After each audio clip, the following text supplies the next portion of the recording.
Salut frères et sœurs, restez bénis. Bon, je m'intéresse beaucoup aux mouvements qui se créent à cause d'idiots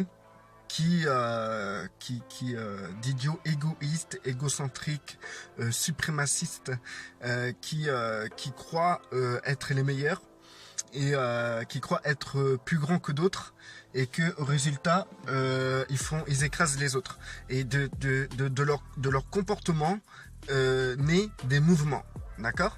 Donc on a vu un mouvement aux États-Unis qui était il y a eu plusieurs mouvements comme ça, mais celui que je retiens le plus c'est Martin Luther King qui a créé le mouvement à cause de la ségrégation noire, etc.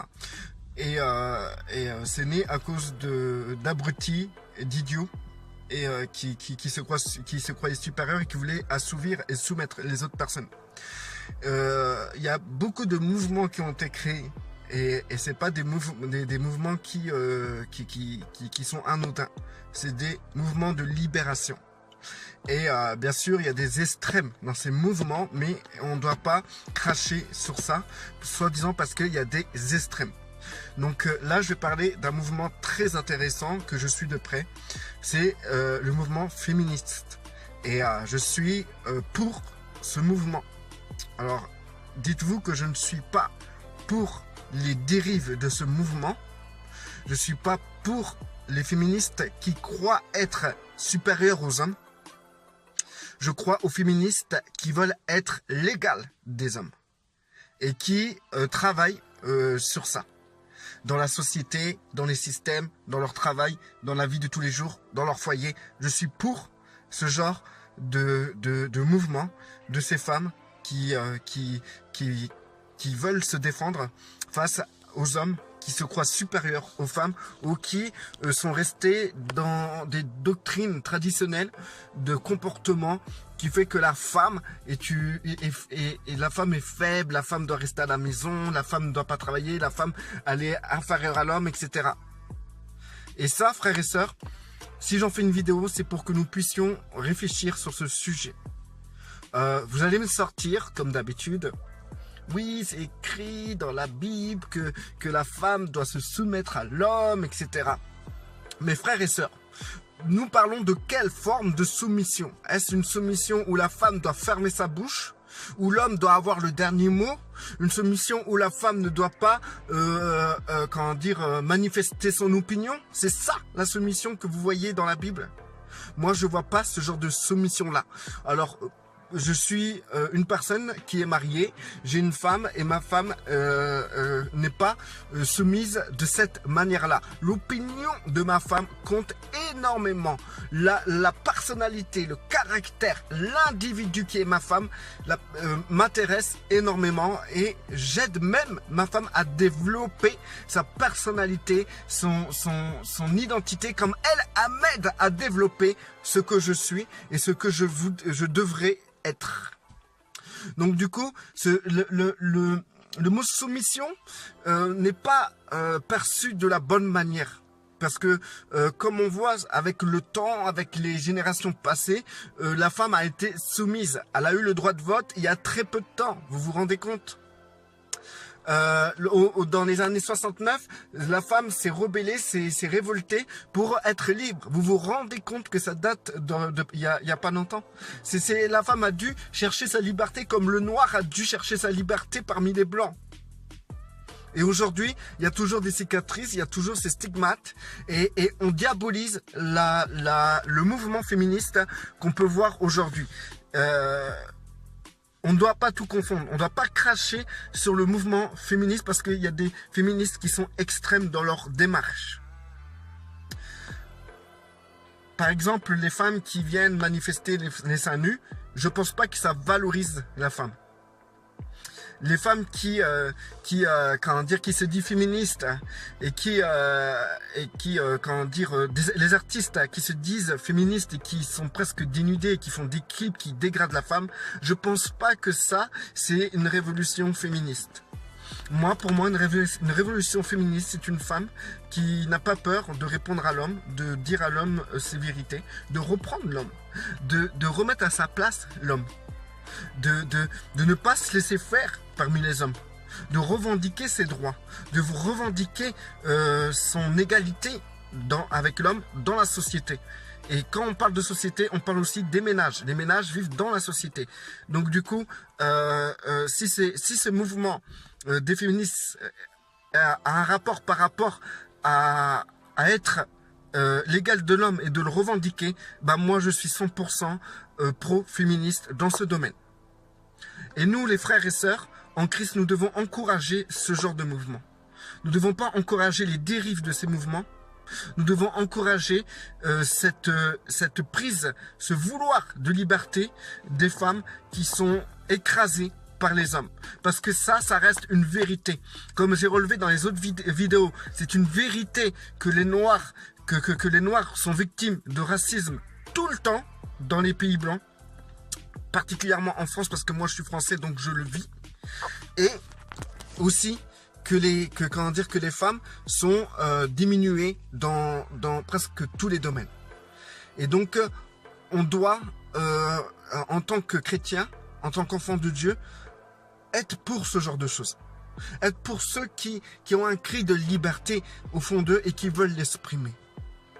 On doit pas être neutre, parce que déjà, frères et sœurs, dans notre façon de vivre notre chrétienté, notre foi en Christ, déjà à l'origine, Christ nous demande, c'est écrit dans la Bible, je pense que c'est l'apôtre Paul qui le demande à travers le Saint-Esprit, il dit comme ça que nous devrions prendre soin de nos femmes comme Christ prend soin de son Église. Alors imaginez-vous le niveau que c'est. On est les premiers à parler de soumettre les femmes, mettons-leur un voile, comment dire, il faut qu'elles se taisent, c'est l'homme qui doit décider, c'est l'homme. J'ai même déjà entendu ma femme dire, oui, à des autres personnes, oui, comment dire, parce qu'il parlait de soumission, et elle disait, oui, mais mon mari, c'est lui qui doit avoir le dernier mot, c'est comme ça que je me soumets. Et moi, je suis pas d'accord avec ça. Je ne dois pas avoir le dernier mot. Mais le plus intelligent de nous deux, c'est la personne qui a la meilleure solution de nous deux doit avoir ce dernier mot. Combien de fois, frères et sœurs, j'ai fait des bêtises ou j'allais faire des bêtises et les bons conseils de ma femme m'ont épargné beaucoup de tracas. Et combien de fois j'ai aidé ma femme aussi à éviter beaucoup de tracas.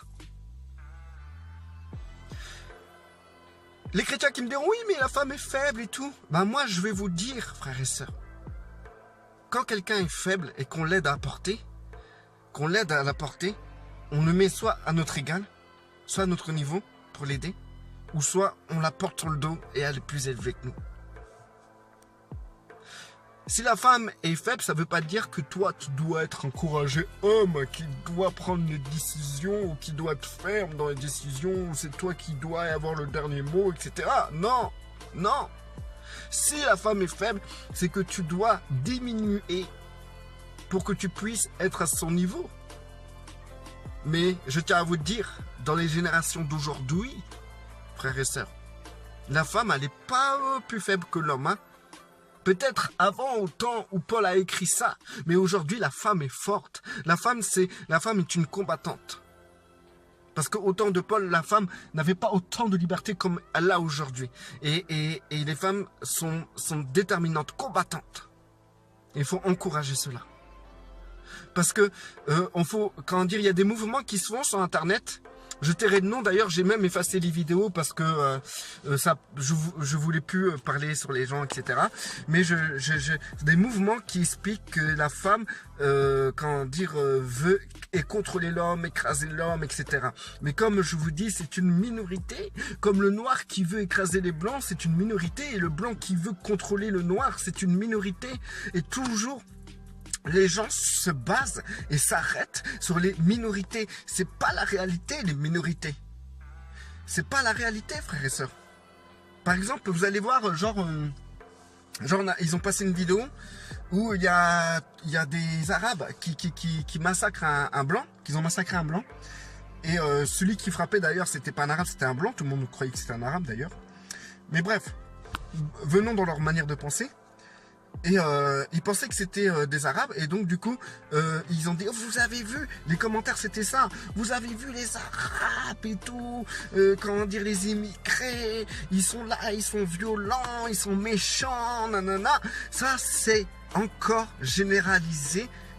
Un événement qui concerne simplement une minorité, frères et sœurs. C'est n'importe quoi de prendre 3 personnes et de généraliser ça dans tout un peuple. Comme les Blancs, ils sont pas tous racistes. Il y a des Blancs, ils ont même pas la notion du racisme. Et qui sont fiers de partager des choses en Afrique quand ils vont en Afrique. J'ai vu des Blancs qui sont fiers d'aller en Afrique, qui sont heureux d'aller en Afrique pour être avec les Africains et tout. Tous ces Blancs qui viennent faire des aides humanitaires là en Afrique, ils viennent pas parce qu'ils veulent se valoriser, c'est qu'ils aiment faire ça.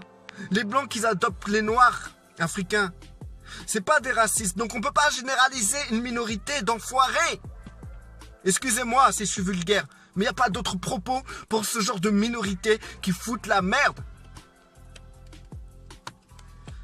La minorité tue toute votre analyse. Il est temps de réviser les choses.